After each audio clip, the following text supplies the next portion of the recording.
Welcome, everyone. My name is Kathleen McClung. I'm the Associate Director for the Soul-Making Keats Literary Competition. This is our Prose Awards event. We'll be hearing readings in 9 categories. Earlier today, we recorded a Poetry Awards event, and we heard winners reading in 4 poetry categories. It was an exhilarating, joyful event, and I anticipate this will be an exhilarating and joyful event as well. Before we continue to the readings, I have the great pleasure of introducing to you the founder and the director of the Soul-Making Keats Literary Competition, who founded this competition 30 years ago. Please welcome Eileen Malone, who has some words to share with us. Welcome, Eileen. Thank you so much. I'm going to read you what I had posted on our website because it says it all and it encapsulates what I could be talking for hours about. And it begins with a heavy heart. With a heavy heart, I am announcing the retirement of the Soul-Making Keats Literary Competition, and I too will be retiring and gearing up for this next chapter of my life where I can devote more creative energy to my own writing and to my family. Note, we will no longer be accepting entries. However, our website will remain online throughout 2023. That's throughout the year. In early April, we'll post the video link to our 2022 awards reading honoring winners in all 13 categories. As founder and director, I've worked with many outstanding movers and shakers, and I'm deeply grateful for the opportunity to spend the last 30 years learning from amazing judges and sponsors and all those entrants who trusted us with their creative efforts, and the widest range of supporters, those who passed through, you know who you are, and those who stayed for the long haul. I recognize some of you already. I want every single one of you to know that the quality, effort, and soul you all put into participating with grace and gusto cannot ever be replaced. I wish all of you farewell and Godspeed, and hope that you will continue to impact society with your great enthusiasm. Your legacy lives on. Thank you.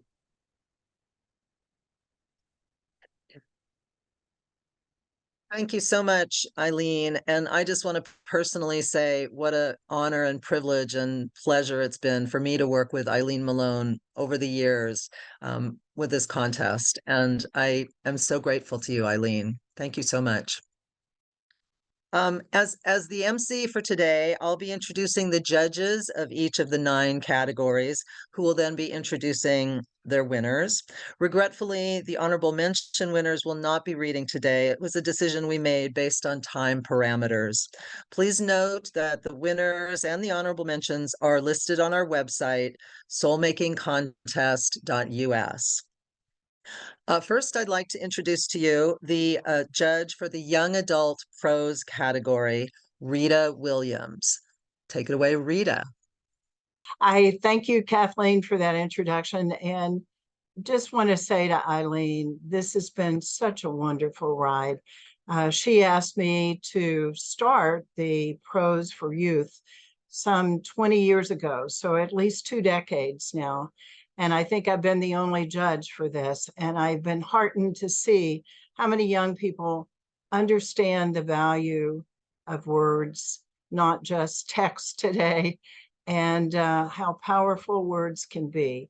And I hope that even though we will not be continuing this contest, that all of the winners and all the entries will continue to write, because all of us know that it has been so important in our lives. I've told you before that writing was my ticket out of Texas and has given me a wonderful TV career for 40 plus years. So keep writing however you feel you can do it the way you want to do it. And I'm just so thrilled for all the young people we have helped, hopefully, through the years. And let me just start with, I'll read the honorable mention. I'm actually going to mention where folks are for, if that's okay.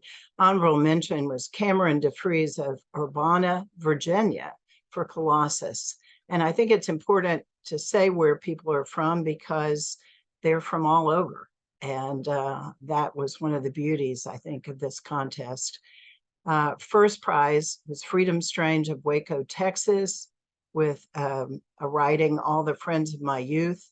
Second prize, Miriam Bezner Kerr of Ithaca, New York, Dead Birds and Bloodhounds.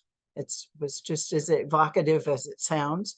And our third prize winner was Goel Aarohi of San Jose, California. And a very important subject was Help Needed, the Value of Therapy. And I believe you are with us. And if you can please correct your name pronunciation. I may have not done it correctly, but I'm anxious to hear you read your lovely work.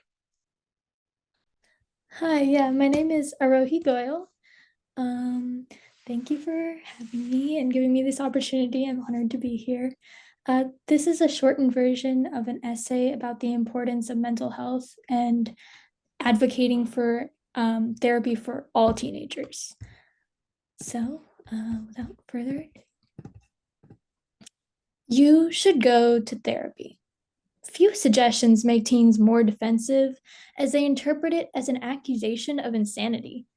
Teenagers resist getting the help they need for various reasons with one similarity: a lack of understanding about exactly what therapy involves and how they could benefit from it. Society must eliminate the stigma around them asking for help with mental and emotional problems, when for some, as in eating disorders, life or death hangs in the balance. Sadly, our culture has a widespread stigma against issues of psychological well-being. In fact, the American Psychological Association has stated that 30% of people that need therapy have not gone to a therapist. Even setting prejudices aside, many families with teenagers can't afford the cost of mental health support.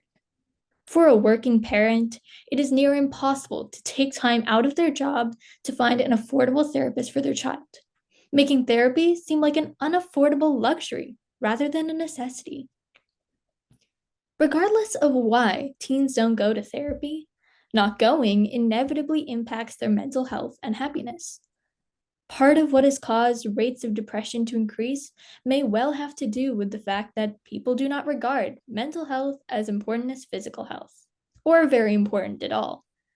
Whichever one of the many causes of mental illness may affect a teen, it is only worsened by such minimizing and proves society on the whole devalues mental health. The cycle of repression must change.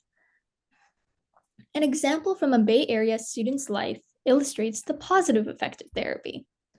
Once a freshman with a negative view, she recalls, "I absolutely despised old people prying into my world only so that they could tell my parents everything going on in my life." However, as the year wore on, pressure mounted on her. She began to feel her grip on life slipping. However, she now credits therapy, along with medication, with saving her life. In a powerfully written testimonial, she makes an unforgettable case for the benefits of therapy. Regardless of the severity of their issues, therapy can make a considerable improvement in their well-being. While beneficial to talk about trauma, therapy allows teenagers to discuss, at minimum, anxiety, self-esteem, grief, school or social-related issues, and anything else on their mind. In other words, it is a safe place for teens to share any problem privately and gain a new perspective about it. While some important progress has occurred in making mental health care less costly, like increasing insurance coverage through President Obama's Affordable Care Act, more needs to be done. Some high schools have recently opened wellness centers or hired a psychologist with a mission of providing resources for struggling students. May more of this kind of growth for teens continue. Thank you. A very, very important subject, and very well. You researched it. There's a lot more in your piece, I know. But thank you so very much, and congratulations, and keep on writing. Thank you. Thank you very much. That was a fantastic piece. Thank you for reading. We're going to move now to the intercultural essay category. And unfortunately, the judge for that category, Lyzette Wanzer, is not able to be with us today, but she asked me to let everyone know that the competition was very stiff in this particular category this year. And she had quite a challenge in selecting the winners. She said that all of the entries were really fantastic. She did not award any honorable mentions, but the 3 prize winners that she did award are all here with us today. So first, I'd like to introduce to you 3rd prize winner, Robin Michel, for her piece, Messenger. Robin. Thank you, Kathleen, and everyone. We were both in our late 50s, dressed professionally, tired after a long day. Direct trains had stopped 2 hours earlier, and it was cold. The way the woman sought me out when a group of men walked by made me think she felt unsafe too.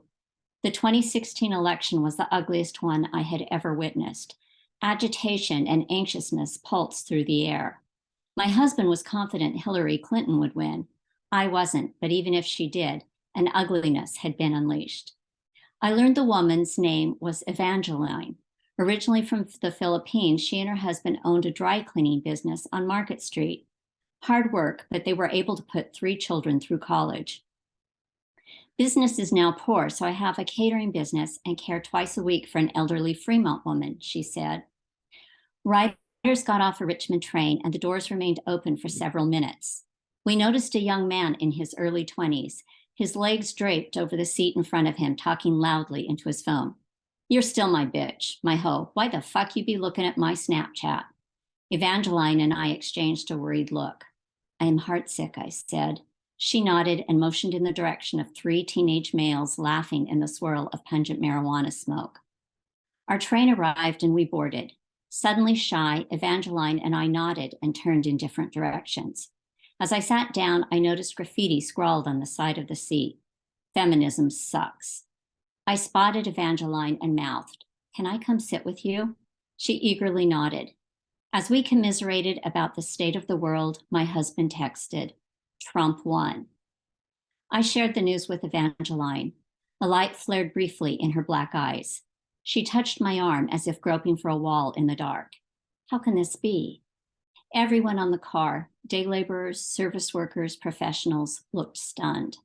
Evangeline and I stammered out a few words of loss and comfort to one another. "I have something I need to tell you," she said. Evangeline's next words were lost beneath the train's loud rumble. She raised her voice. "I'll wait until the train stops."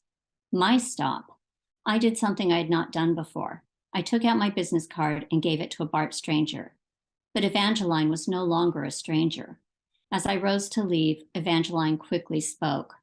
"3 nights ago, a woman came to me in my dreams. That woman was you." We squeezed one another's hands before I rushed out the closing doors. Between the election and inauguration, I was horrified and ashamed to learn that 53% of white women voted for Donald Trump. I thought about how a Filipino immigrant whose name means messenger said I came to her in a dream, how we comforted one another that devastating night and spoke by phone a few days later. Evangeline, if you had known how the majority of white women had voted, would you have approached me, another white woman, that night on the platform to ask, "Which direction are we headed? I've lost your phone number. Please call again." Thank you. Thank you very much, Robin. Powerful piece. Thank you so much. Our next reader in the category of intercultural essay is the 2nd prize winner, Maxine Rose Schur, for Yakup's Way. Maxine? Great, thank you so much. This excerpt is from my book that just came out, republished last week, Places in Time, and it deals with when I stayed in a small fishing cooperative in southern Turkey. Imagine for a moment a village of mud houses set on a coastal plain. Everything here is flat, dry, horizontal. There are no trees and only a few shrubs. In winter, the days are sunny but cold, with a wind that blows off the Mediterranean. In the center of the village is a pump where the women must fetch water in buckets, and where twice a month they bring their tin tubs to do the family washing. There's a tiny tea house where only the men gather, and where in the early evenings they sit around the wood stove, drink glasses of tea from the samovar, and play backgammon. The days centered around the obtaining and preparing of food. The men fished, and often at sunset they went duck hunting in the foothills of the Taurus Mountains. As for the women, ours was an indoor life. There was bread to be made for our breakfast every morning, the batter poured on a large round griddle over the open fire, and the giant, thin, flat bread rolled up with a stick and stuffed with green olives. There were duck feathers to be plucked for pillows, wood spoons to be painted, and there were lamb and okra stews or mullet soup to be made for supper. Many of the tasks were communal, like the washing and the feather plucking, and in the evening, by lantern light, we all made yogurt in big tubs, enough for several families. From week to week, the work never changed. Life was routine, yet rich. And there was magic to it, for though I spoke no Turkish, nor they a word of English, we had long conversations, and we laughed like crazy. And the children had no toys, yet they played happily all day. I was certainly part of the village joy. On the first washing day, the women fell into hysterical laughing when they saw me wash my bra. Never having seen Western underwear, they looked upon my frayed brassiere with the greatest curiosity and mirth. At the wash pump, the women made merry with it. They stretched it like taffy, and they dangled it dangerously like a snake. They each positioned it over their voluminous shirts, giggling at the naughtiness of it. And the oldest one, a toothless hag, pranced and minced with my bra like a transvestite. We laughed until we all coughed and hiccuped. And from then on, they insisted I wear Turkish clothes, baggy blouse, baggy pants, and a white headscarf sewn just for me with hundreds of tiny green glass beads called boncuk. In the morning, the village children flocked to Yakup's house to stand on tiptoe and peer through the window at us, round little faces staring at the stranger in their village. The boys all had slingshots in their pockets and killed sparrows. They brought their tiny prey home to their mothers, who roasted them whole, then impaled the birds vertically on twigs. And the children ran around with these portable birds on a stick, as our kids do with popsicles. Thank you. Thank you very much, Maxine. Great piece. Really enjoyed that piece. Now we will move on to our first prize winner in the category of intercultural essay. Please welcome David Stewart for Shopping Companions. David. Thank you. I'm glad to be here. And this essay is a part of a collection of essays that I recently self-published in a book called True North, Down South, Tales of a Professional Canadian in America. And the essay opens when I'm visiting my hometown in French Canada, and I wake up and head out for a walk. And this is where this excerpt picks up. As a homemaker, my mother didn't have many opportunities to learn French, so she had a hard time meeting other families in town. It didn't help that Dad traveled frequently for work, leaving her further isolated from the French-speaking community around her. Mom overcame this isolation in part by conscripting my help as a translator whenever she ran errands in town. Our bilingual shopping outings grew so frequent that I later came to wonder whether my French fluency was part of why I'd felt needed and loved as a child. My translation duties would start with a simple request, something like, "Hop in the car, I need ingredients for a recipe." One afternoon, I was reading in my room when I heard her familiar call, "Grab your coat, I need light bulbs and a pair of gloves." It was one of those spring days when you think winter is over, but then muddy snow piles remind you that it's not. Mom parked our family's beige Chrysler LeBaron on Rue Notre-Dame, the main street in town. She and I trudged through the slush to Ferland's hardware store. Mom followed me in, and I approached one of the store clerks. "Pardon, où sont les ampoules?" "Excuse me, where are the light bulbs?" A three-way conversation ensued, from my mom to me to the clerk, back to my mom. Then we packed up our bulbs and headed to Seth Lepuis's department store for the same routine. Pardon, où sont les gants? Excuse me, where are the gloves? I lingered by my childhood home a while longer. The scene felt so familiar that I almost expected Mom to emerge from the house and start chipping away at the snow out front to speed its melt, as she'd done every April when I was a kid. I wanted to reach out and tap her shoulder as a surprise, tell her I was on a journey here with my own son now, sharing the memories that she'd made for me. My mind flitted back to the year my mother fell ill in 2001. I was studying ethnography in Boston at the time, writing about my Canadian immigrant experience. I remember my dad calling to let me know she'd had a spell, that they'd found fluid in her lungs. The doctors weren't sure what it was, but they were running tests to rule out lung cancer. I traveled home frequently during the months leading up to my mother's death. Each time she looked more withered and pale. I'd sit at her bedside during my visits and read excerpts of my ethnography project. She told me how proud she was that I'd taken time off from work to write. I resumed my solitary walk through my hometown. As my boots crunched along the ice, I thought back on my shopping excursions with Mom. It had seemed ordinary all those years ago, just the normal way of doing things. Yet I suspect these experiences influenced me in ways I hadn't noticed at the time.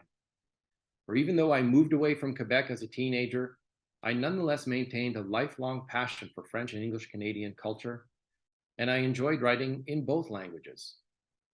As I contemplated the dynamics that had motivated my lifelong affection for Quebec and my interest in other cultures, I recalled helping my mom get through her to-do lists in our French-speaking town, and helping her to feel a little more at home. Thank you. Well, bravo, David. What a beautiful, touching piece. Thank you very much. Beautiful work. Thank you. We're now going to move on to the next category, which is flash fiction. And I'm very happy to introduce to you Mary Kennedy Eastham, the judge for flash fiction. Welcome, Mary. Hi, Kathleen. Hi, everybody. I did not know this was our last thing. I don't want to start crying, so I'll just keep moving on. And of course, I thank Eileen. I've been around this contest for a long, long time. I'm sorry, I'm so emotional. Okay, let me just get to my people. Let's see. I hope you don't mind if I just read. I don't have a lot, so I'm just going to read all of them, and then you guys know which ones are here to actually read from the pieces. So my first place winner was Allie Hall with the story Crashing, and I'll just read the first line. She was 8 and at the beach, and she felt like a movie star. My second place winner for The Wrong Mice was Toby Hiller. He had his mother's prejudices and his father's shoulders. Oh. My third prize winner, Robert Robeson. I think he's been a winner before. Marine Mountain Mayhem, and this is the end of the first paragraph, which tells you so much. That's where I found myself at the age of 29, back in my hometown of Enterprise, Oregon, out of Afghanistan and the Marines, divorced, and attempting to restart my life after both of my parents were killed in an automobile accident. And now here are my few honorable mentions, equally wonderful stories. Beggars All by Sarah Collins Honenberger. Her last line of the first paragraph. The world will never be warm again. Rennie is still dead, and I am still crazy.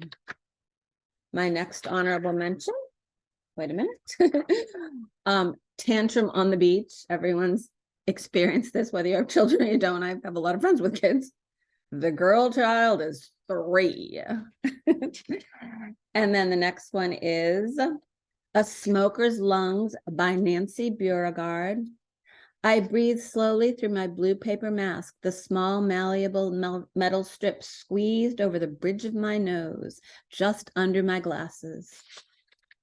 And then we have, I believe it's the last one. Thank you for all of your patience. And it is called Adoration by Marie Hulme, Hulme. I hope I pronounced it right. in her opening sentences. One Sunday, he saw her in Bishop's Park. So to all of you, I want to say thank you so much for keep on writing, as others have said.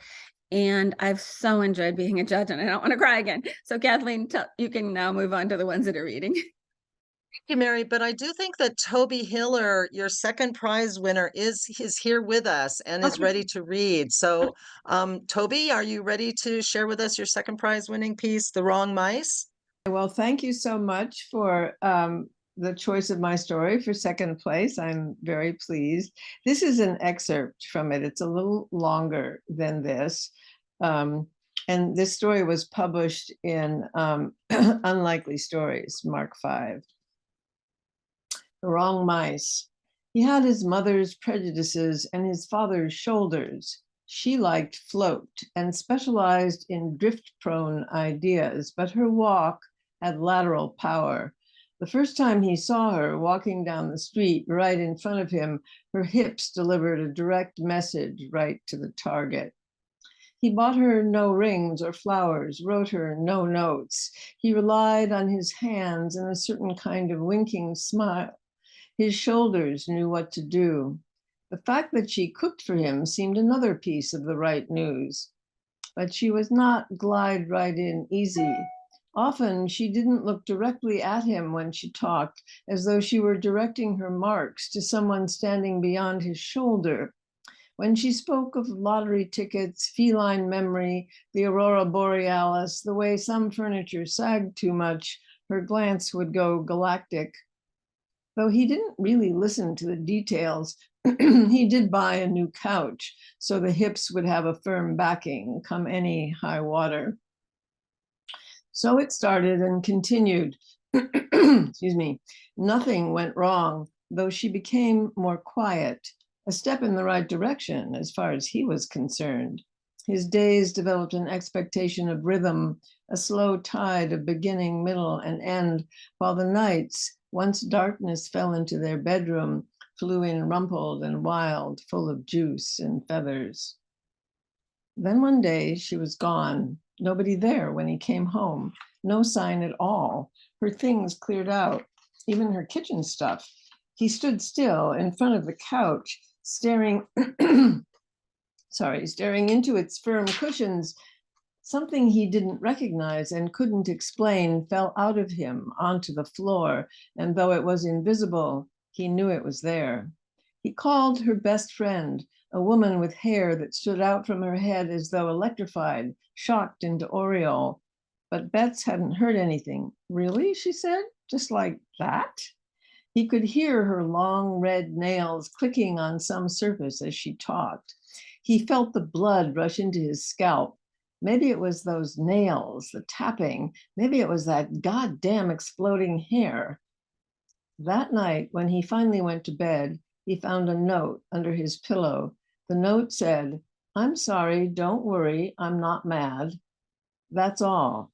He stared at it, kneeling on the bed. How could she, what? What did she have to be mad about? He tore the note in pieces, pounded the pieces into the pillow, and put his face in his hands. When he went to bed, he put the phone in another room, point of pride.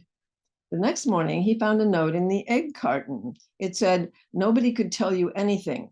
What the flying fuck did that mean? What kind of idiot leaves a note in an egg carton in the refrigerator? Those were his second and third thoughts. His first, as he slammed his hand against the side of the refrigerator, was all barbed wire bruise. He looked all over for the third note, but apparently the rule of 3 did not apply. He began to hear mice scrabble in the walls at night and said out loud to himself, "We have vermin." He did not correct the pronoun. He called Bets again and again. Then he turned up at her door, and when she opened it, he saw that her nails were short and unpolished. He couldn't help staring at her hands. He invited her over to his place, and after she had cooked dinner, they sat down on the couch. "Do you hear the mice?" he asked. "We're going to have a stinking dead body in the walls one of these days." He didn't notice the pronoun. He stared at her. Bets looked back at him, her hair springing out like fireworks, like ragged tumbleweed. like revelation. That's not mice, she said. Mice thump and patter. It's willow branches scratching against the wall outside. Maybe it was the good news about the mice that made him kiss her. Her hair closed, a gold tickle around his face, and whether it made a bramble or a nest or just a rest stop on a highway without road signs, his heart, still beating with the volcanic blood of yesterday, didn't know.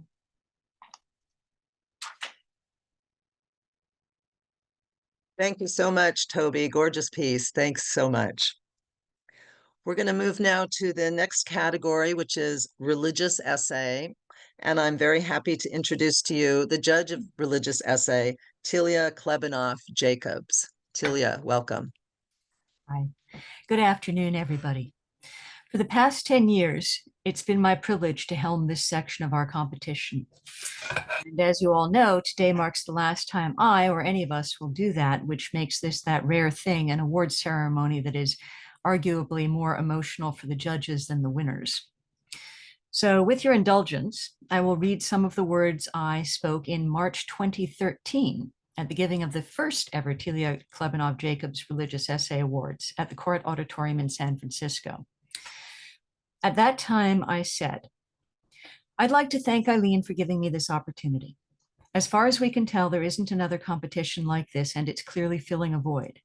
We've had a wonderful response this first year. When I was in graduate school and people asked me why I was studying religion, my short answer was, because I love it. A longer answer, which I can give now, might be, because few things, if any, help you understand the world as much as a grasp of various religions. Because religion is the conduit of culture, a means by which our most deeply held hopes and fears and reassurances flow from one generation to the next. And that's true whether you're reading Paradise Lost or watching Terminator and noticing that the little boy who's going to save humanity from the forces of evil has the initials JC. And finally and simply, because the kaleidoscopic variety of religious experience is part of what makes us human. Today, 10 years later, I feel these words are as true as when I first spoke them. I can only add that our competition has served as a small but vital corrective in a public arena that is increasingly given to tribalism, snap judgments, and scorched earth argumentation. No secret, this is exhausting. But every fall of the past decade, when my envelope of religious essays has arrived, I have had the pleasure of reading thoughtful compositions that eschew black and white thinking and instead take me by the hand and lead me into the delicate shades of gray, where most of us actually live, and where all of us can, if we so choose, sit with one another and speak peacefully of different ways of viewing our existence. This year's essays are no exception. Our honorable mentions are, and I hope I'm saying everybody's name correctly, Catherine Howd Macon for God, and Allie C. Hall for The Brass Ring. Here are our winners. In third place, we have Natasha's Way by Ilona Duncan. After her beloved daughter dies unexpectedly, a mother encounters reminders of her in the natural world and is reminded of different religions, for, quote, Natasha believed that all roads led to God. In second place, we have Candle Drifts by Barbara Stevenson about the tensions between sex roles in both church and society. And in first place, we have The Sacredness of a Bar of Soap by Marie Hume, in which a daughter loses her mother and cleans out the older woman's condo. The essay weaves together roses and rosaries, birth and death, motherhood and babyhood, and scent and hearing and memory and loss. All of these essays were a pleasure, and I thank you.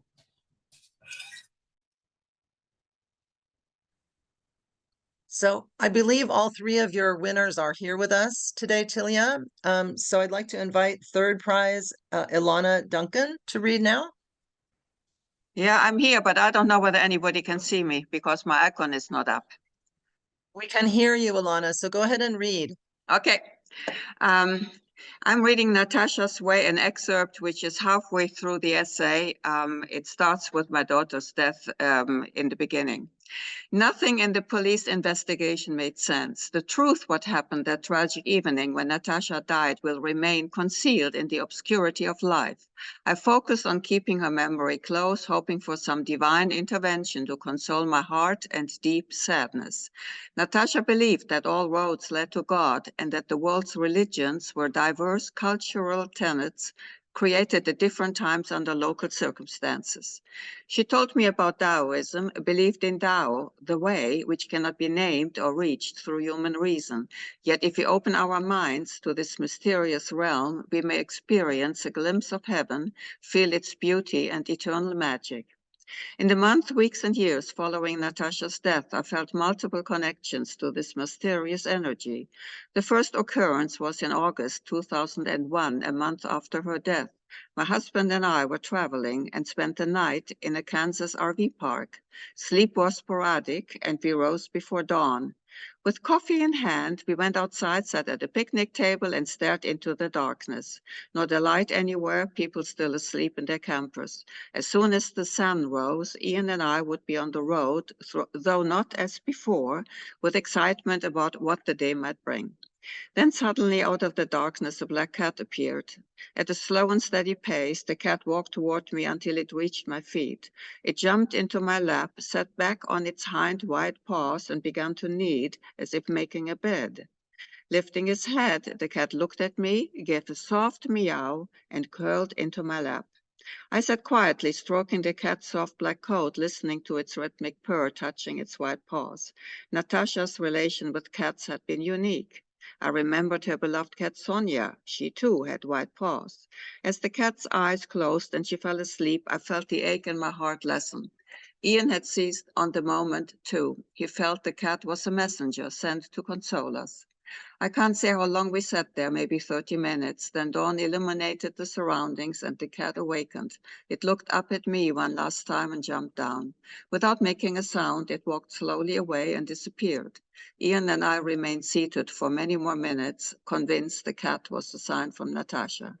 I might not have given this episode another thought if it had been a singular event, but in months and years to come, more mysterious happenings suggested some inexplicable connection between my daughter's spirit and her parents.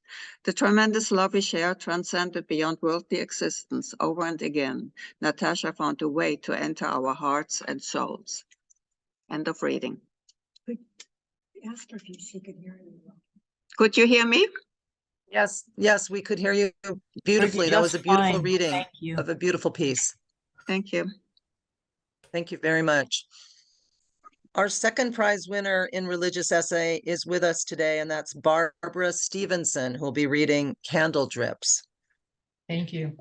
So this is two chunks of a much longer essay, and the long essay connects a recent domestic incident with a memory from my Catholic school childhood and a gospel story. And I found myself thinking about Martha and Mary. Martha and Mary, from the story about Jesus visiting the home of his friend Lazarus. Picture a group of disciples, all men, I have no doubt, as they install themselves in the living room. He begins his teaching, and Mary, one of Lazarus's two sisters, sits at the foot of the rabbi to learn. Martha, the other sister, buzzes behind the scenes, dealing with the things you need to deal with when you find yourself unexpectedly entertaining a crowd. At some point, Martha asks Jesus if he could tell Mary to help out, and he says something to the effect of, "Chill, Martha. Mary's over here with us guys, doing something more important than this women's business you're on about." Where did he think the food would come from?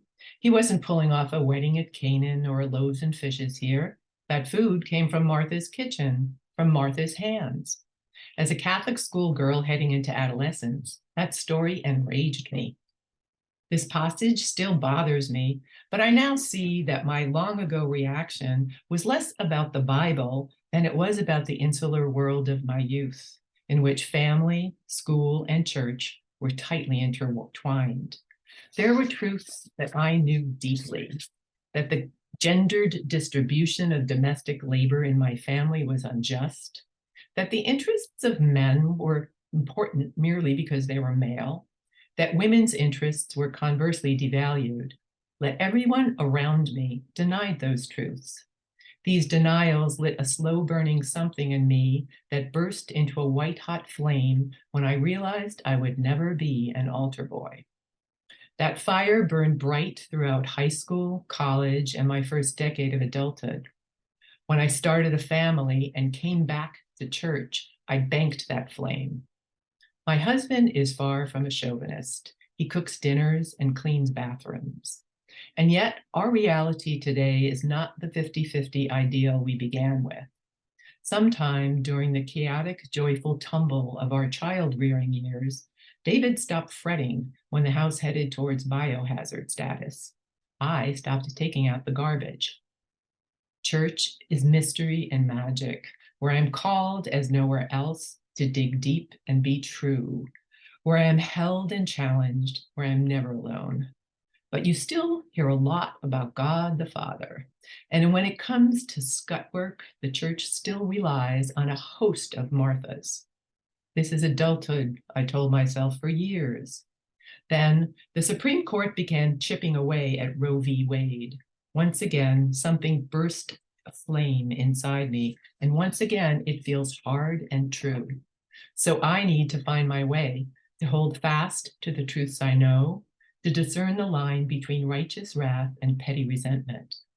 Perhaps, in updating my response to the story of Martha and Mary, I will untangle the puzzle of living in truth while loving a man and an institution formed by the patriarchy, of living in the gap between the world we have and the dream of God.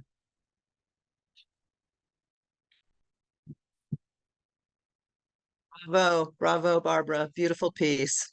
Beautiful piece.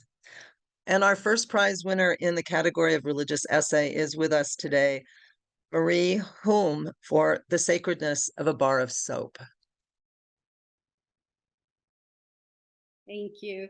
I really want to thank Eileen. I have to thank Eileen and also Tilia. Tilia, you might be interested to know, because you read the essay, that it was posted on the day of my mother's birthday on January 12th.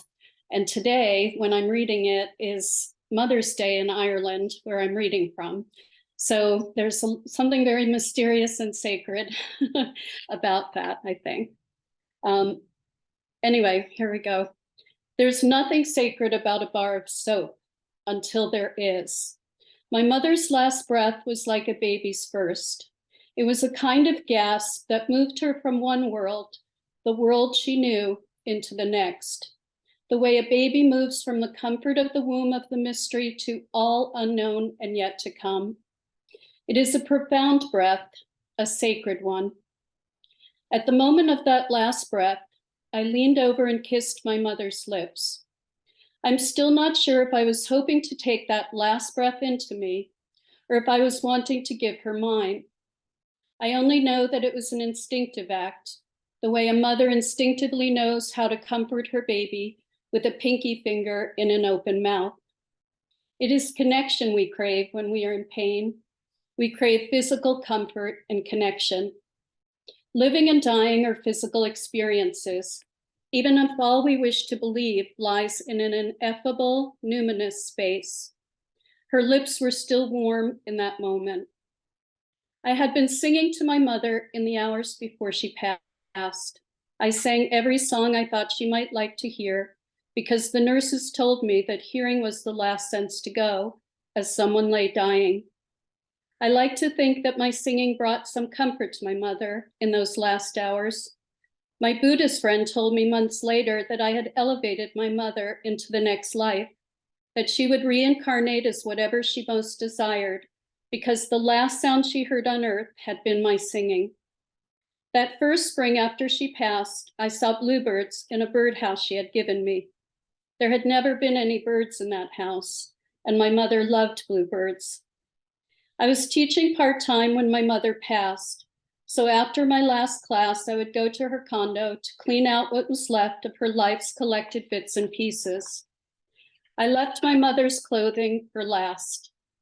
It seemed as if the longer her dresses and sweaters and pants and scarves remained hanging in her closet and folded in her drawers, there was always the chance they could be worn again. I imagined her walking out of the bedroom to find me clambering around in a lower kitchen cabinet among odd mugs and vases to tell me that she had decided there was more left for her to do. If it had happened to Lazarus, why not her? Thinking about Lazarus, I was reminded that the shortest line in the New Testament is Jesus wept. He wept over the death of his friend until he decided to raise him back up. That's what God can do. We mere mortals just weep. But I hadn't wept since my mother had been lowered into her grave, until that last day at the condo, the day I found the soap. When I got to the last drawer in my mother's dresser, the one in which she kept her delicate silk lingerie and lace handkerchiefs from a distant past, the smell of roses wafted up into my nose. If hearing is the last sense to leave, smell is the sense that vividly, suddenly triggers our most cherished memories. After hours of stoically sorting through the remains of my mother's beautiful life, it was the bar of rose-scented soap, tucked among her most intimate and feminine belongings, that broke me. I collapsed onto the floor, cradling myself, rocking back into the smell of childhood, of rose water, and I wept. The deepest sorrow of my soul poured out in baby-like sobs, and I remained on the floor in a fetal position until the night fell all around me, shrouding me in its darkness. In the morning, I carried the bar of soap, still so fragrant with the smell of roses, home. I placed it in my lingerie drawer and imagined myself naked, warm from a rosewater bath as a child, wrapped in the arms of my mother, scented in the sacred memories of love.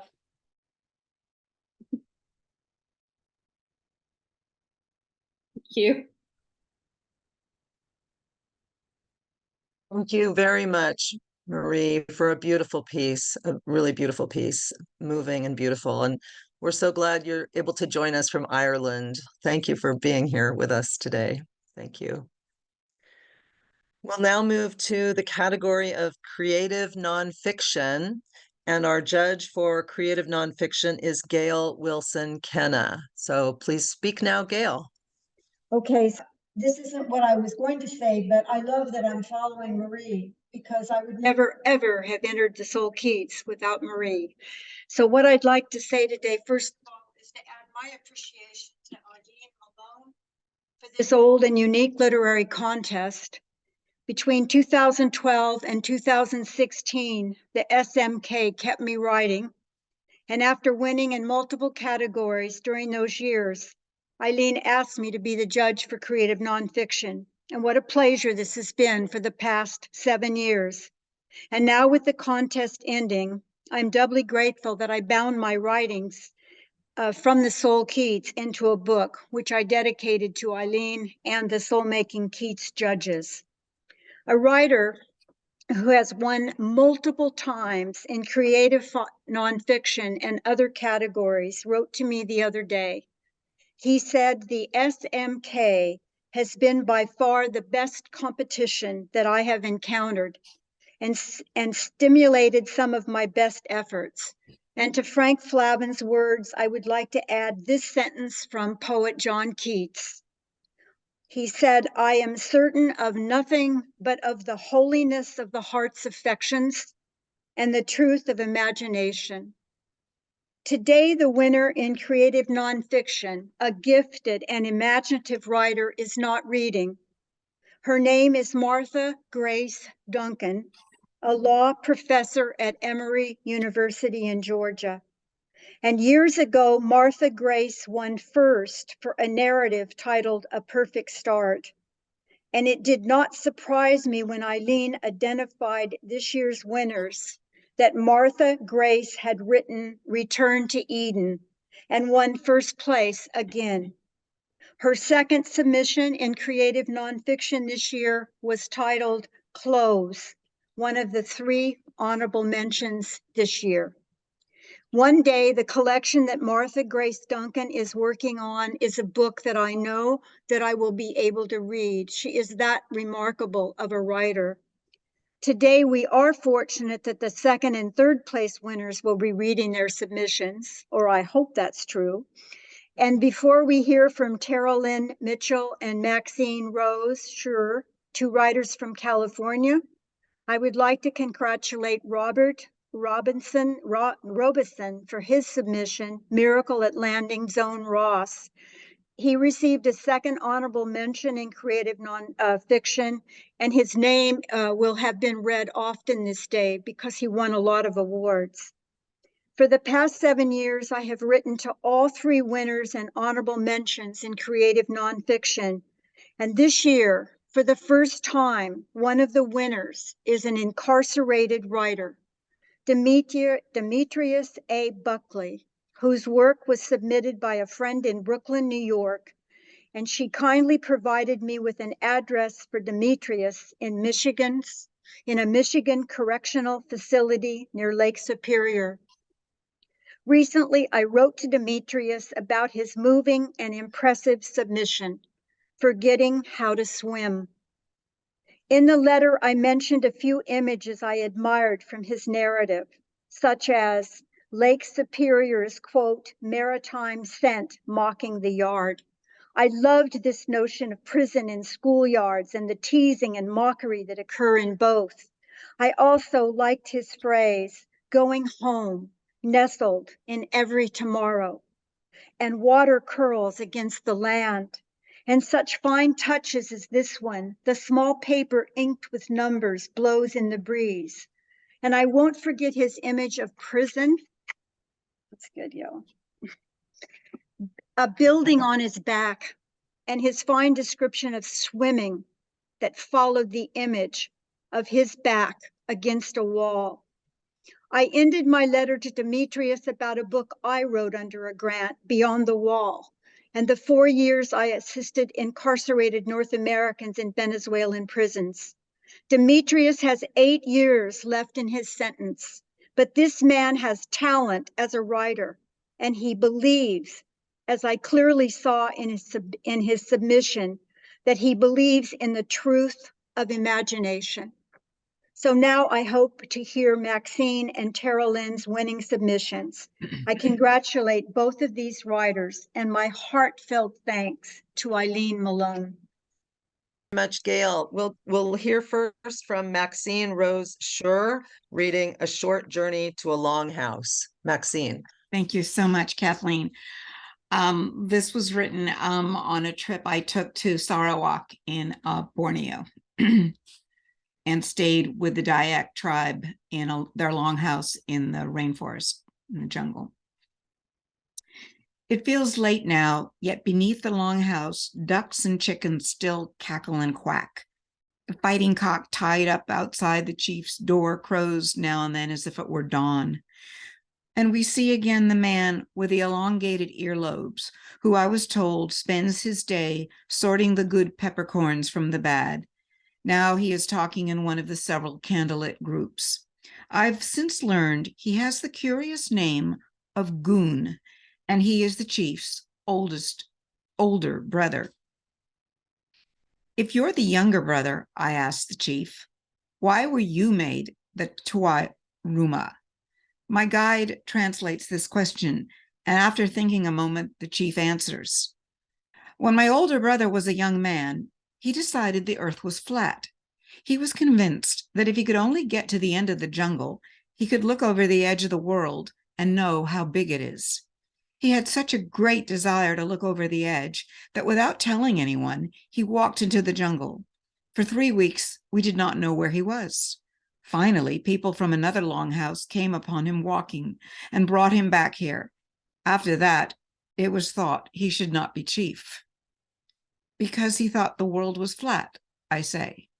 No, because he walked through the jungle alone. We do not do things alone. I sleep in the longhouse that night, settling down just as a thunderstorm breaks. The rain pounds like horse hooves on the tin roof, and beneath the longhouse, dogs howl so mournfully that the canine chorus rising up through the floor is like ghostly wailing from the netherworld. It's now been a month since I visited the longhouse, and I want to go back. I will, for I care about these people. In fact, I surprise myself by how much I think of them. I want to live with them, know their rituals and their festivals, know more about who they are. I'm curious about them. I'm also concerned. I want to go back, but can I? I wonder about the proposed Bakun hydroelectric dam on the Rajang River. The last dam project here at Batang Ai in 1985 flooded 21,000 acres of land, submerged 26 longhouses, and displaced 3,000 people. The Bakun one, which could supply 1/4 of Malaysia's energy, would flood 200,000 acres, the size of Singapore. Logging, too, has made its impact. The 1.5 billion in yearly timber exports not only propelled Sarawak from an exotic backwater into the modern world, but devastated an enormous area of rainforest, home to 23 tribes. Today, 1/2 of Sarawak's land is zoned for logging. I've been thinking about these facts a lot. I think about them for I now know a little, yet care a lot, about a people whom a month ago I hardly knew existed. That's what happens when you look over the edge of your world. Thank you. Thank you very much, Maxine. Beautiful piece. We do have our second prize winner with us in the category of creative nonfiction. We'll hear now from Terry Lynn Mitchell reading Sophie's Transition.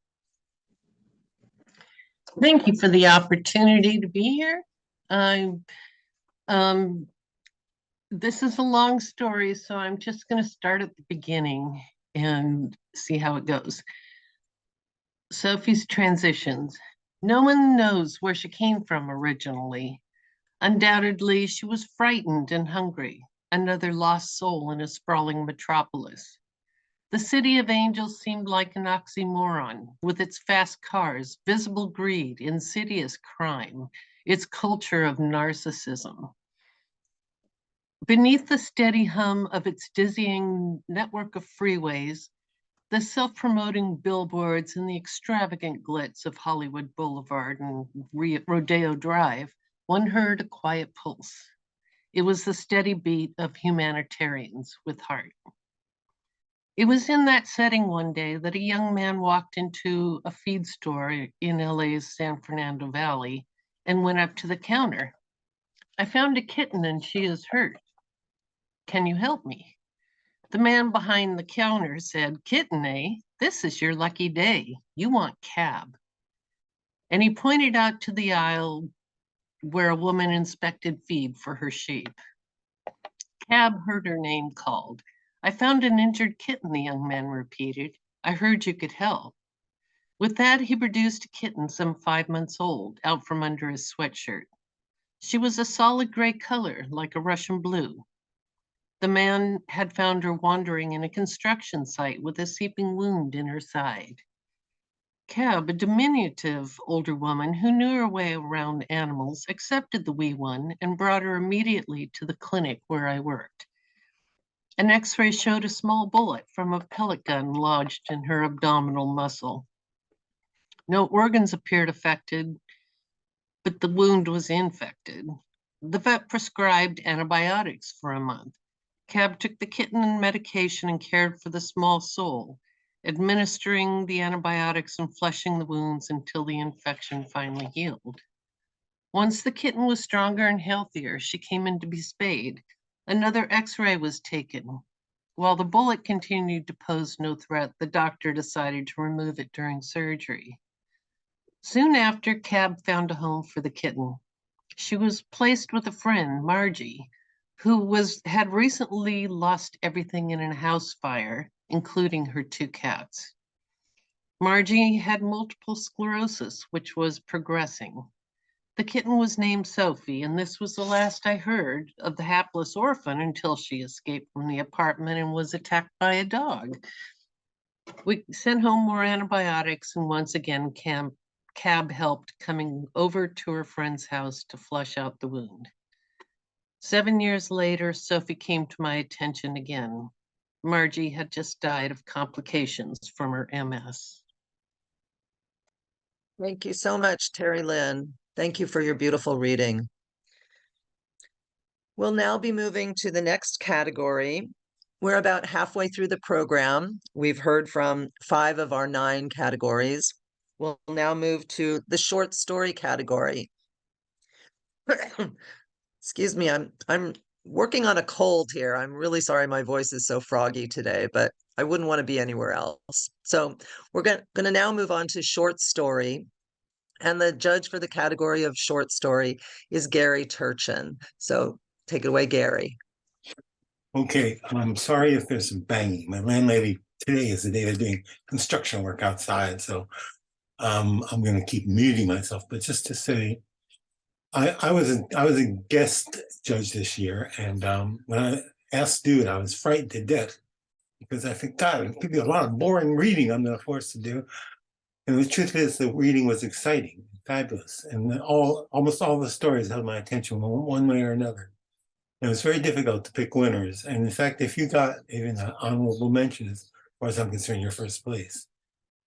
So, in the category of short story, the honorable mention: Sabina Latang for Carmen Alone, Patricia Schulfeis for When Sister Joan Opens the Door, fabulous story. Toby Hiller for The Problem of Air, another fabulous story. Robert Robeson for Letters from Lenny, and Teresa Burns Murphy for Nodders. And the third prize winner is William H. Andrews for The Listener. Second prize goes to Mary Ann Carr for The Blue Hat. And first prize goes to Sarah Collins Honenberger for Halfway to Graceland. So, William Andrews for The Listener. Is Williams here? Yes, I'm here. I'm here. Okay, great. Yes. I'd like to thank you for your judging my story and for the entire Keats team for all the work they've done to help writers. And I'll begin the story right now, if that's okay. It's called The Listener, and it starts: I'm a psychotherapist in one of the many mental health clinics that dot Manhattan.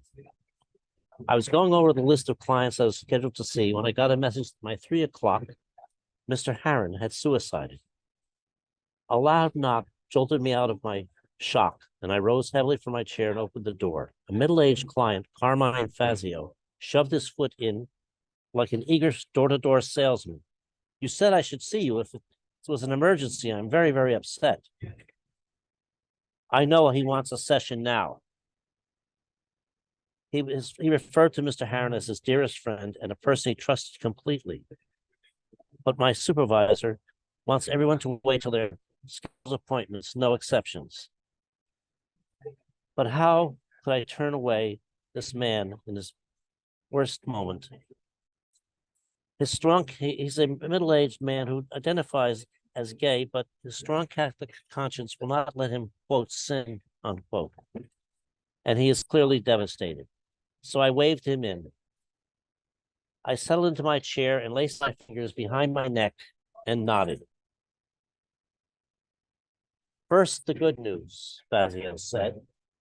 I watched the second hand on my desk clock march by in dead silence for an entire minute. Now the bad news. I guess you heard about Charles Harron. He took the window. In all my years of coming to continuing day treatment, I never remember but one suicide. He gulped back an overpowering emotion. When someone does something like that, Carmine, they're obviously not in their right mind. Geez, Louise, I never would have guessed. Don't you think I've been depressed to where I wanted to do away with myself, only I never attempted it? Well, good. Goodness has nothing to do with it. The only reason I didn't, I'm a coward. I mean, really, what have I got to look forward to in life?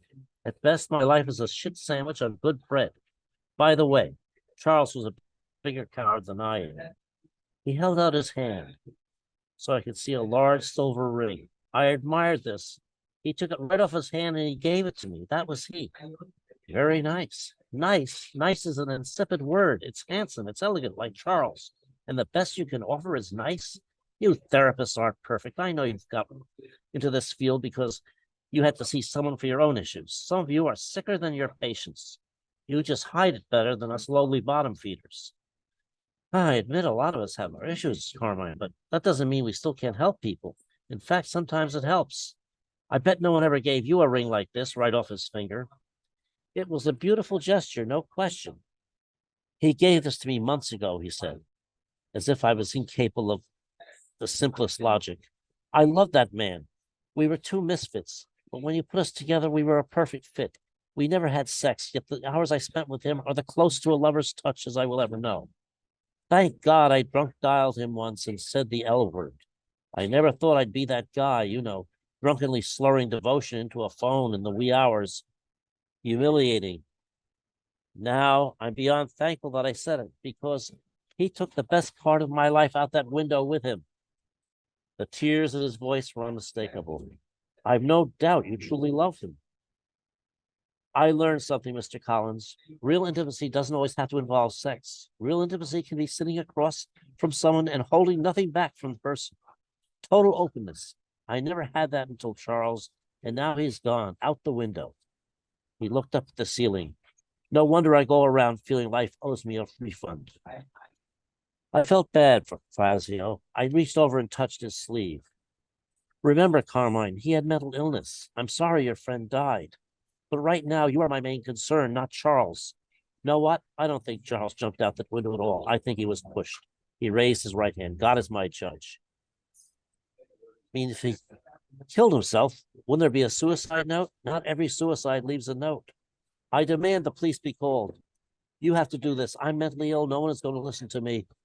Carmine, look, you're religious. Why don't you have a mass said for him? Yeah, I'll go make a novena to Our Lady of Perpetual Inaction. Now my schedule is getting very busy. Is it possible we could revisit all this on your regular session time? He jumped up and flung open the door. It's not only possible, it's probable. He huffily shot back. He slammed the door so hard that it rebounded open again. I planted my elbows on the desk and propped my caffeine-hungry head in my hands. Damn you, Charles Hiram. Oh, I know, a tortured soul. Only why did you have to drag poor Fazio into your suicide drum? Reception rang through. Mr. Collins, your 9 o'clock is here.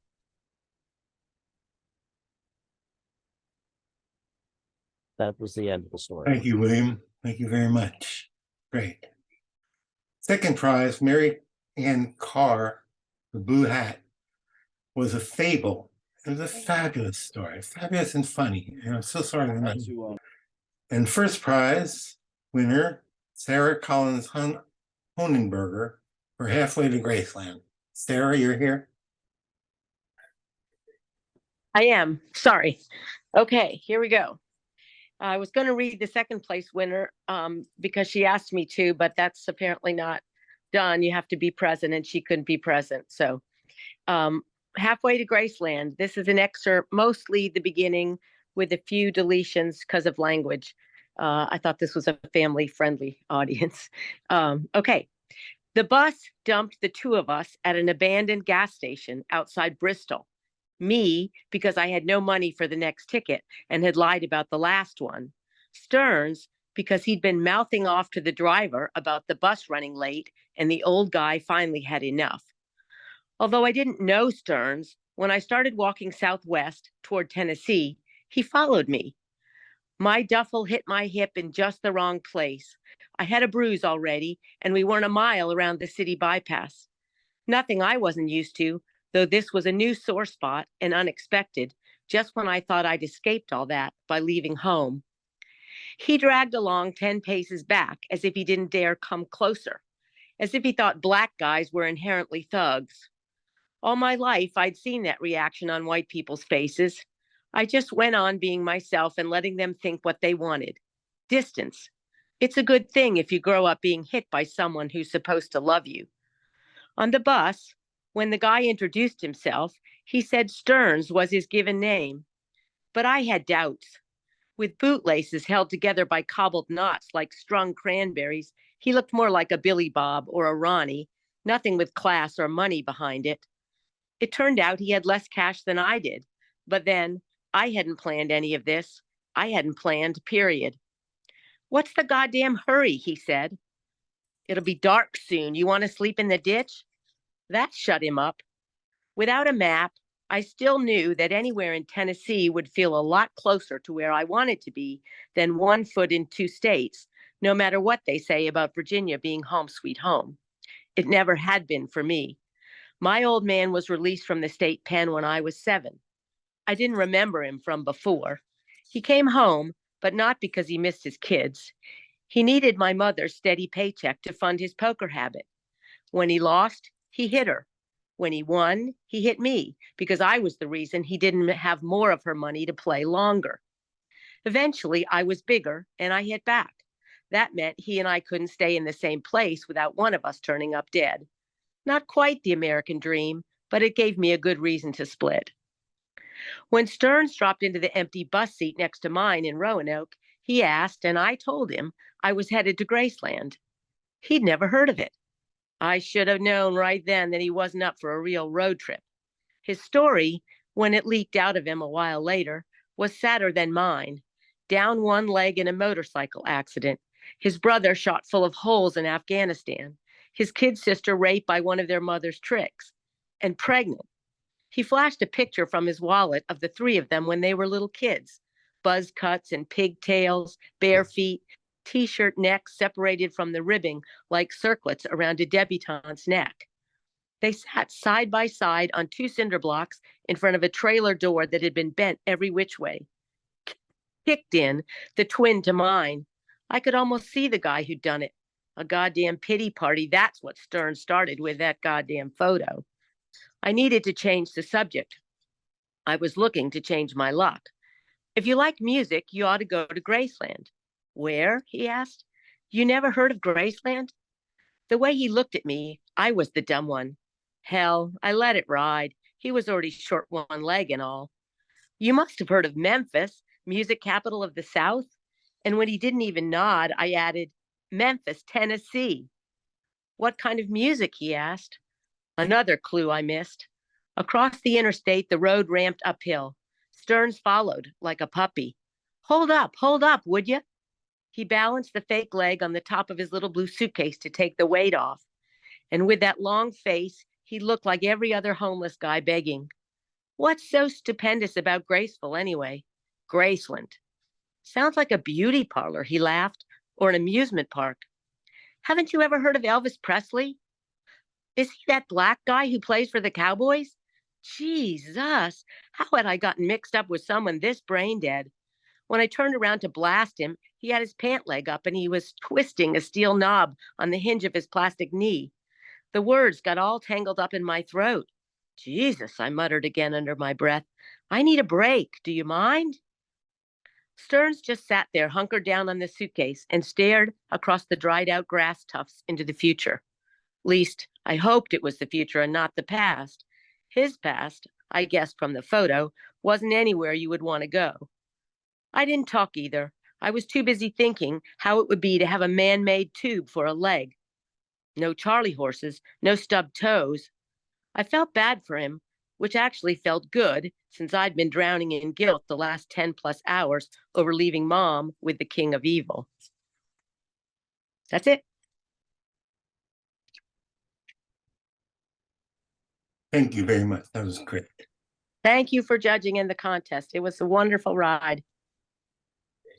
Well, thank you.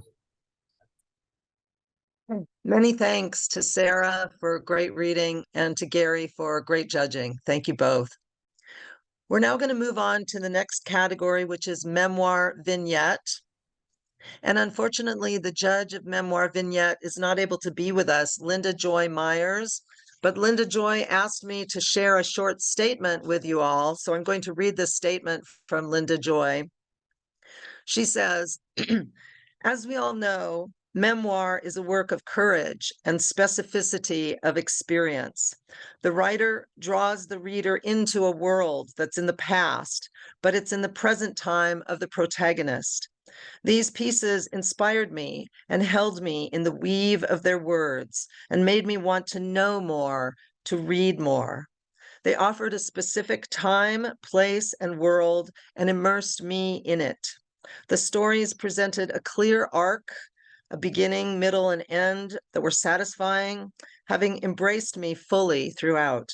Scenes invited me into body and soul and gave me a view of a world I would never encounter in my own life.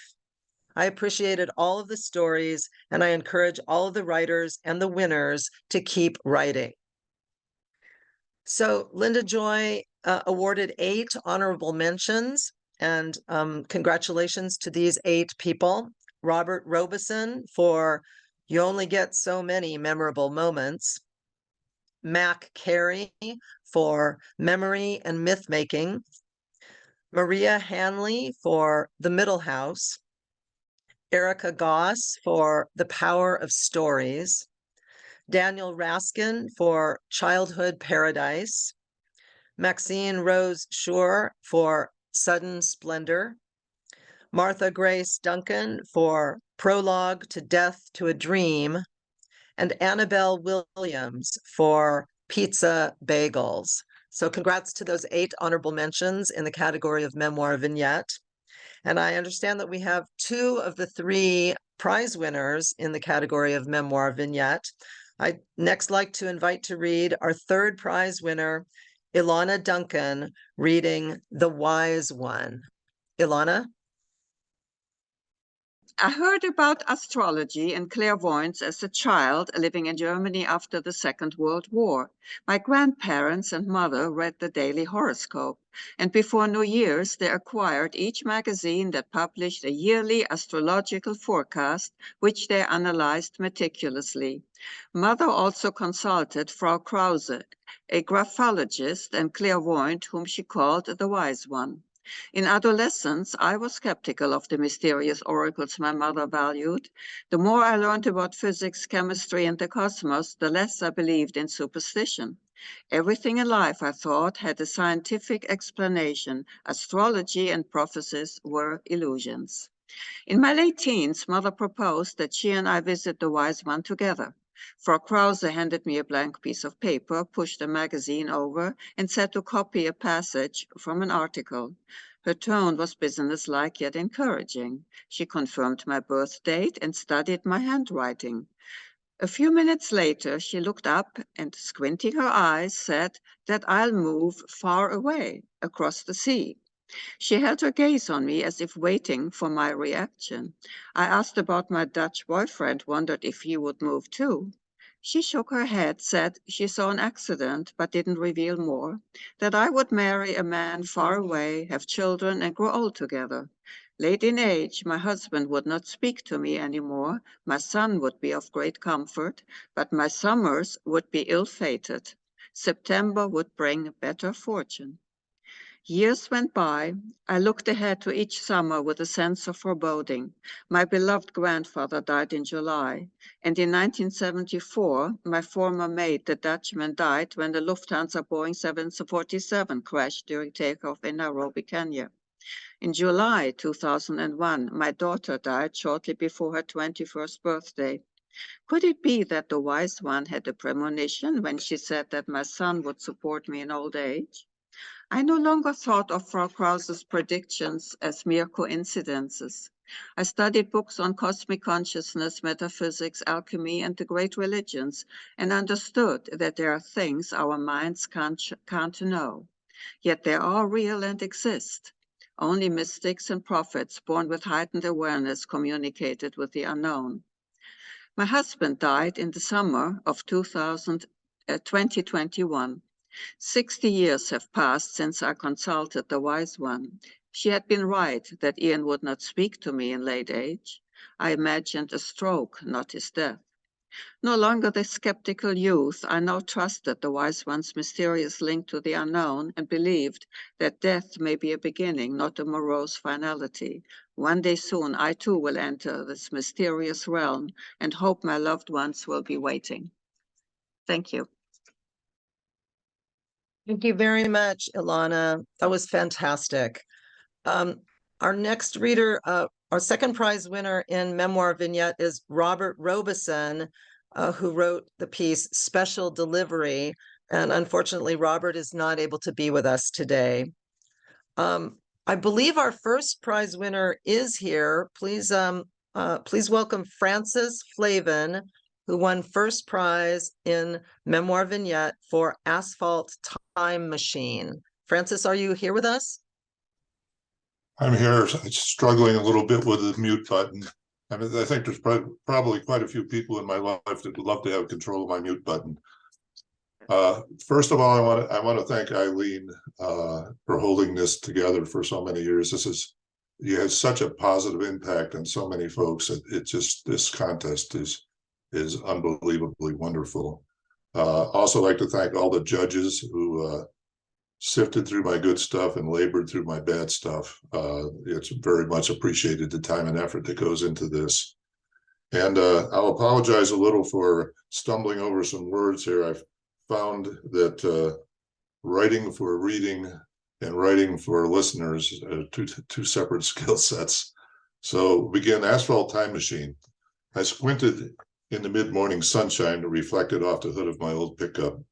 Concentrating on frost heaves, I was nervous and wary of any wayward moose that could burst out of the birches at any moment. The seasons change rapidly in interior Alaska, the sun quickly ebbing and flowing like a giant solar tide.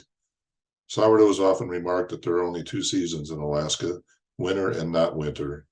Here, 20 miles southwest of Fairbanks on Parks Highway, it was definitely not winter. I eschewed sunglasses to bathe my face in the dazzling sunlight. It was early May and the daytime highs had already climbed into the 50s, with nighttime lows barely below freezing. The recently icebound rivers of interior Alaska were once again on the move. Passing through the hills between Nenana and Fairbanks, I was entranced by the land along the parks. There's a mosaic of white and black spruce, birch and aspen interspersed here and there with poplar, alder, and willows. The young leaves bursting from birch and alder buds shined with a luminescent green as the newly awakened plants thrust their chlorophyll into the morning sun. As sublime as the scene outside the passenger window appeared, within the confines of my truck, I felt detached from my surroundings. I pulled over to take a short cross-country hike. Before I left the vehicle, I wrote a short note explaining my intentions and the date and time of my departure. There are many tales in Alaska of people who took a short hike into the wilderness and were never seen again. I had no intention of being the lead in the story that began. The search for an Anchorage man was suspended today. I slipped the note under the windshield wipers. I felt a light breeze on the back of my neck and thought better of it. I pulled the note out from the windshield and put it on the dashboard where it would not blow away. If I broke my leg, had a heart attack, or was otherwise incapacitated, a state trooper or a conscientious citizen was sure to stop and check out the truck before nightfall. Despite the quantum leap in the modern world since the pipeline era, Alaskans still take care of each other. As I headed into the wilds, I felt liberated from winter, the responsibilities of life, and the press of business. I savored the pull on my muscles and lungs as I climbed over large boulders and pushed through thickets of alder and birch. What was once just scenery now had substance. When viewed from the road, the land is a collection of objects arrayed in patterns, both mundane and beautiful. When encountered on a cross-country trek, these objects have a presence that must be confronted and engaged. I now felt connected to the earth around me and felt the animist spirit rising. As I neared the ridgeline, I caught glimpses of the Tanana Valley through gaps in the trees. After a short trek, I located a small clearing that afforded an unobstructed view of the boreal carpet that stretched to the towering white peaks of the Alaska Range to the south. I felt a familiar tug from deep within. Old feelings were stirring again. Feelings I initially felt many years ago when I first stepped off the jet at Fairbanks International to attend college. It was a feeling of awe and emptiness that now, decades later was tinged as well by melancholy and loneliness. Robert Service called this feeling of love, longing, and dread the spell of the Yukon, a spell that transported one into reverie, melancholy, and often madness. Not every person feels the spell, only those who are touched by a country and feel their spirits leaking out into its vastness. On lonely lakes throughout the interior, the summer call of the Arctic loon echoes in these stricken souls. Locals say that once you have heard this call, you will never return. I pressed onward. I had heard the call many times and was going home. Thank you. Many thanks to you, Francis. Beautiful piece. Thank you very, very much. We now have just 2 more categories remaining in our program.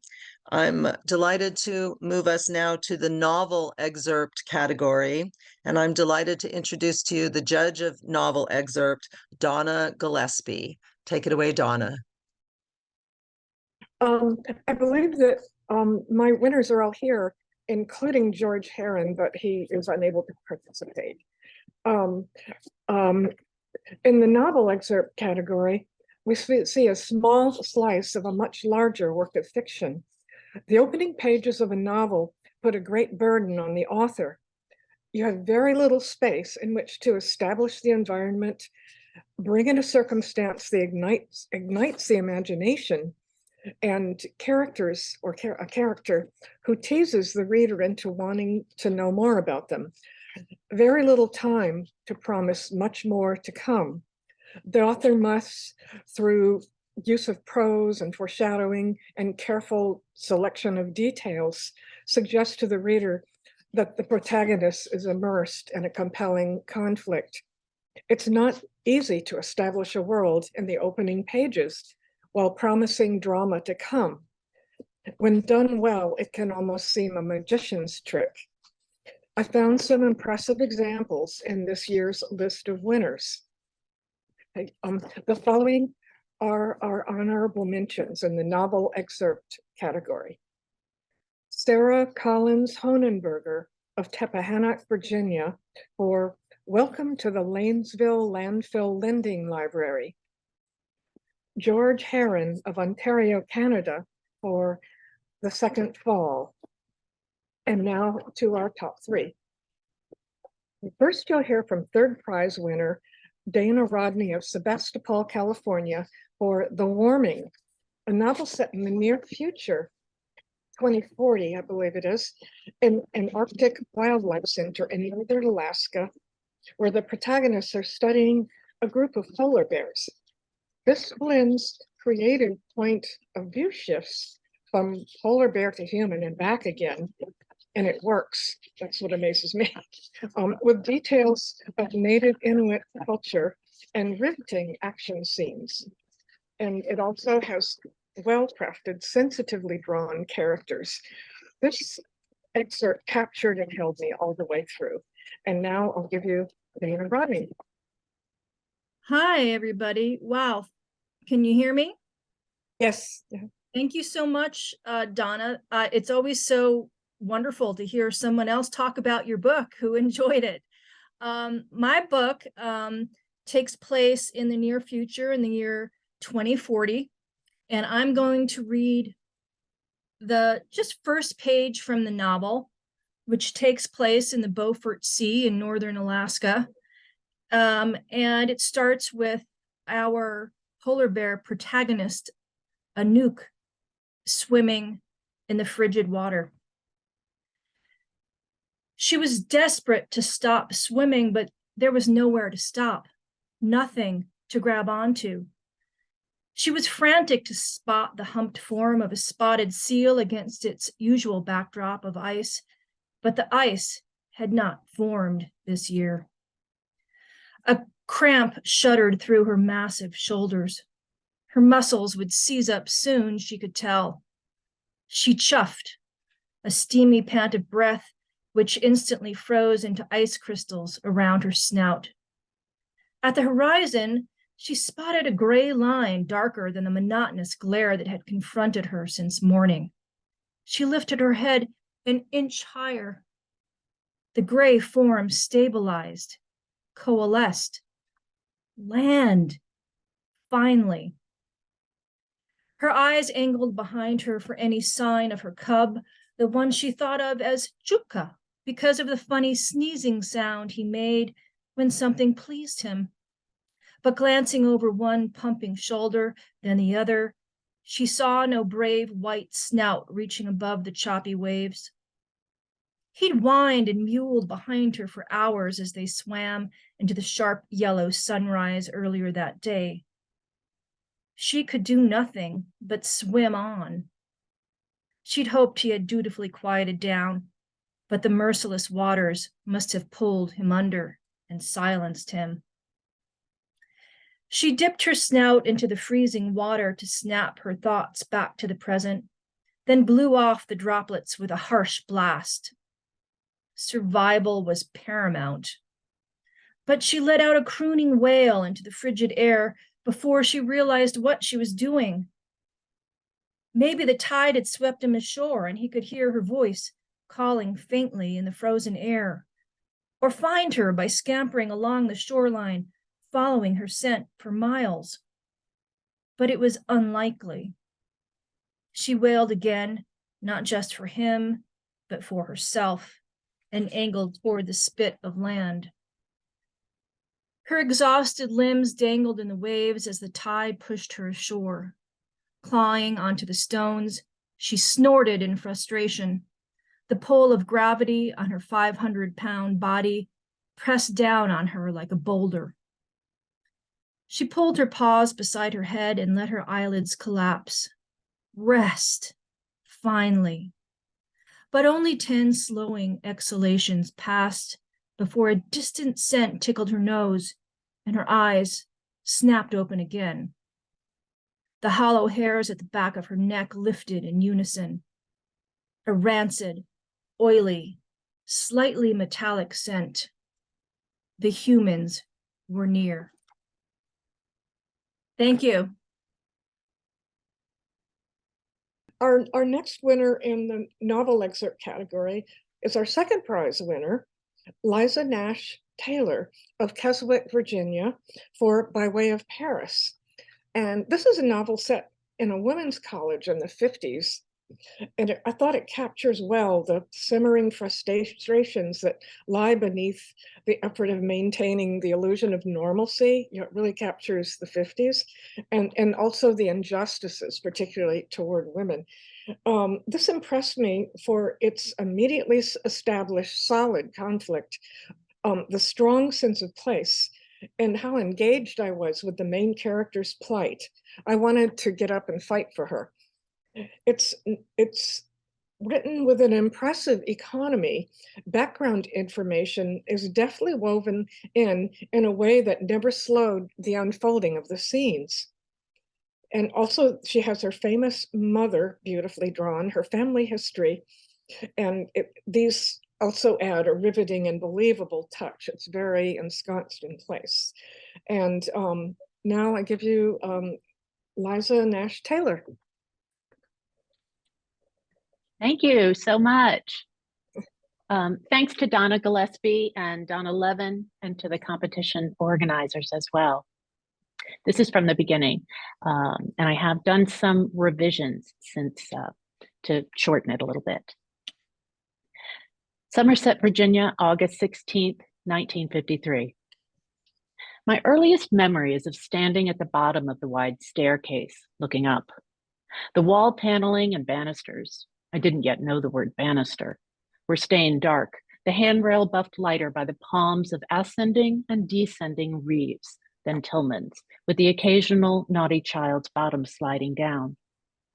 On the third floor landing hangs the oil portrait of the lady with the eyes. Her eyes follow you wherever you move.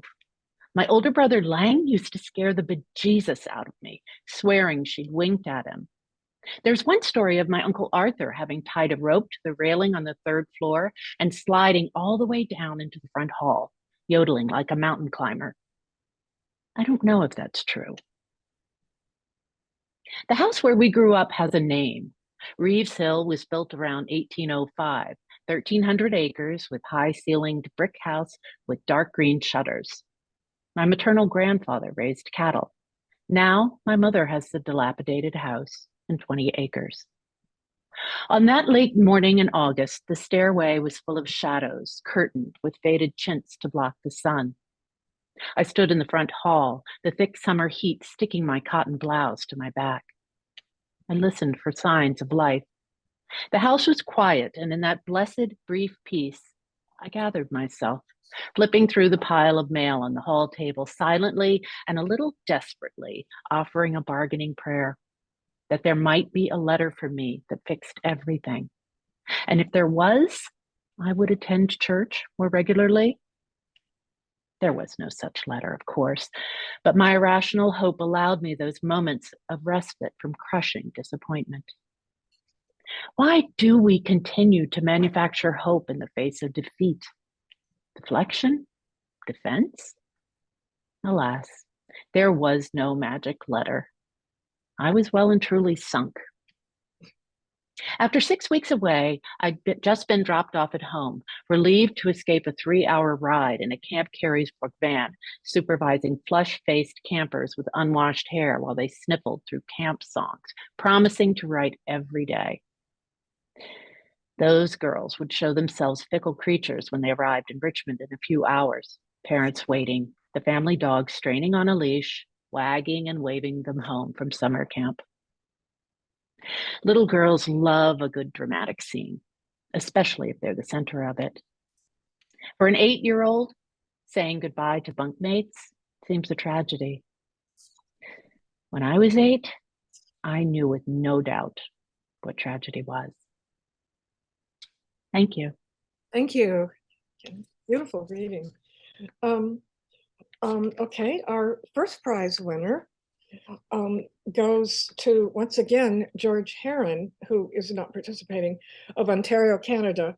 And he also was one of my honorable mention winners. And this is for his novel excerpt, Sparrows. And he's not going to read, but I'll say a little bit about it. It's a novel of a child growing up in a family of peace activists in Canada who take draft dodgers in during the Vietnam War. And I just really found it uplifting and heartrending at the same time. And it's told in a strong and unusual voice, that of a 4-year-old child, but filtered through adult understanding. And it's done very well. And I found, rich prose that evoked a really stark sense of reality, combined with a really wise, sensitive portrayal of childhood, and the sense of mystery that this cultivates about the future. It made this, for me, hard to put down. And somehow, all put together, I found a vastness to this excerpt, a sense that the whole world is just outside the door, a feeling that anything can happen. And I just thought it was really exceptional for that. And so that's George Heron, our first prize winner for Sparrows. And okay, that's it. Congratulations to all of the novel award winners and honorable mentions. Thank you so much, Donna, for your comments. And we've now come to the final category of our program today. I have to tell you that the founder of our contest, Eileen Malone, came up with the brilliant idea many years ago to end every awards reading with the category of humor, because we've been sitting for close to 2 hours listening intently to really fantastic pieces of writing. And I think the idea is she wants to send us out on a kind of an uplifting, funny tone. So that's, I think, a brilliant idea. We're honoring that that plan that we followed for many years when we held the awards events at the San Francisco Main Library, and now in these COVID or post-COVID times, doing our awards on Zoom. We're still going to end our awards event today with the category of humor. Unfortunately, the judge for humor is not able to be with us today. Sue Granzella, who's judged the category for several years, had the opportunity to travel with friends and family and is very sad to miss today.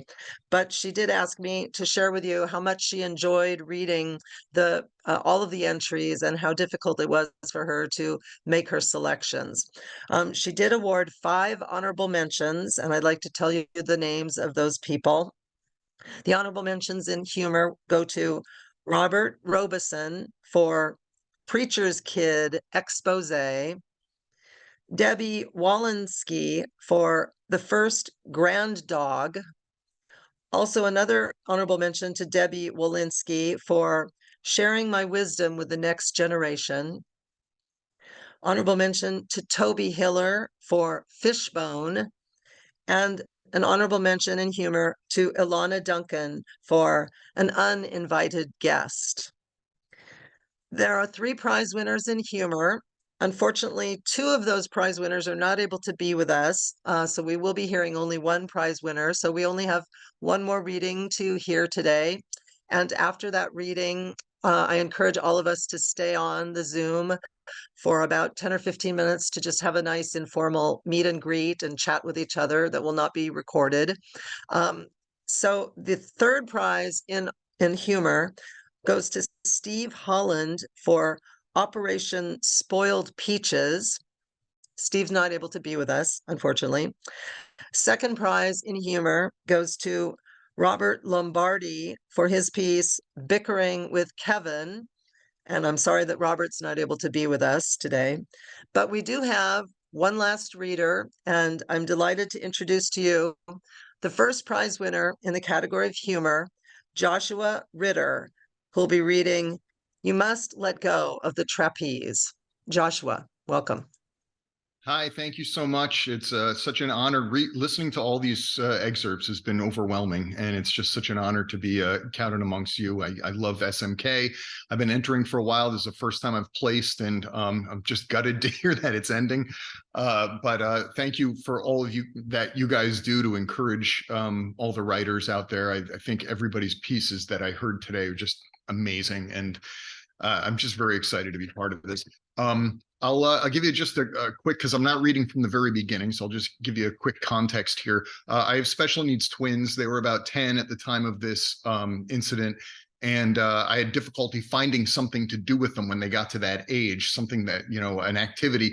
And I found a place called Trampoline World, which is essentially like a rec center full of trampolines where kids like go crazy and they jump and they swing and they do all kinds of fun stuff. And when I walked in, I noticed all the kids were having this great time, and all of the parents were sitting on couches on their phones. And I was like, if I was a kid, I would love to do this.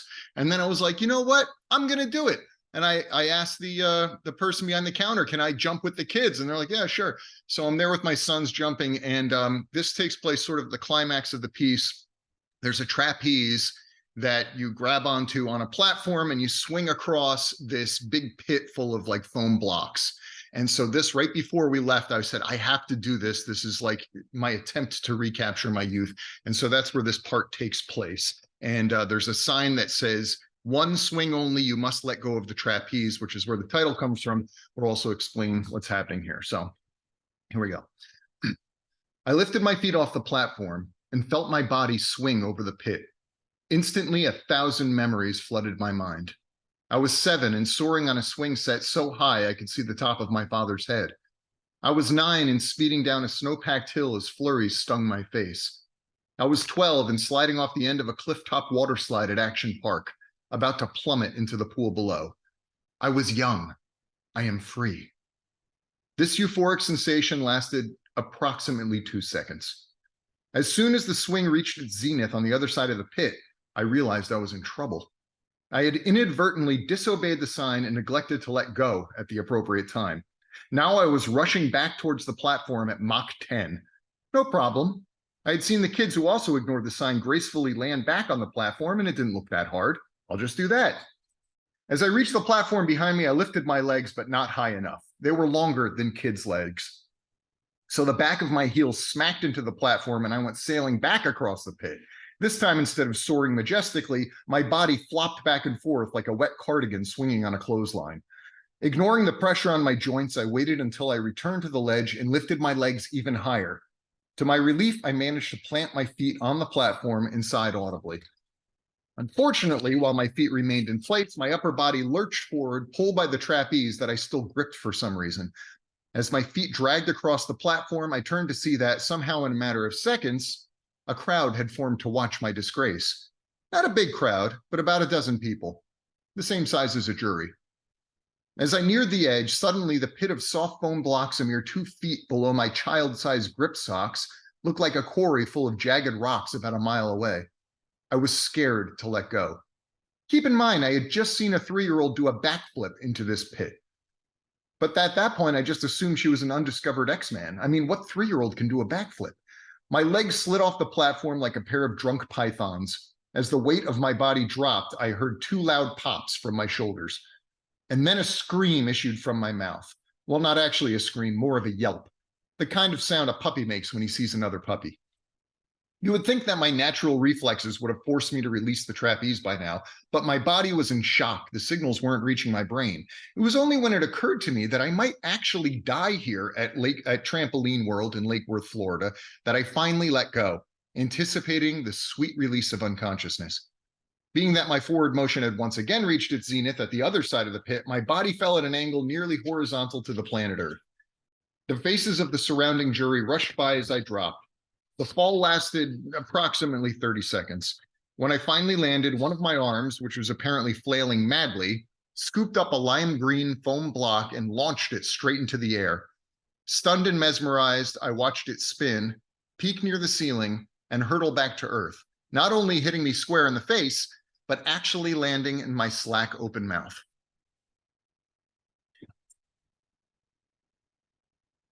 Thank you. Really delightful. Thank you very, very much. That was wonderful, Joshua. And it is taking us out on a high note of having you fall off the trapeze. Thank you very much. It was a wonderful piece. And thank you to everybody for a great reading this afternoon. You have all just filled us all with a sense of inspiration to do our best work and to move forward.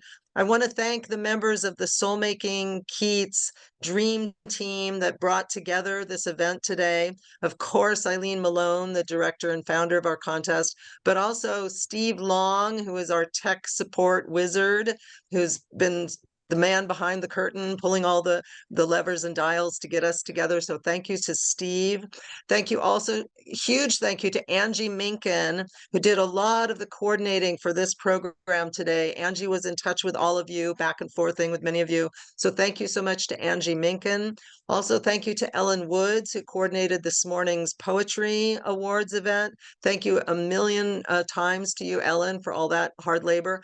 Thank you also to Elise Kazanjian, who was our MC this morning for the poetry event and has consulted on many projects for SMK over the years.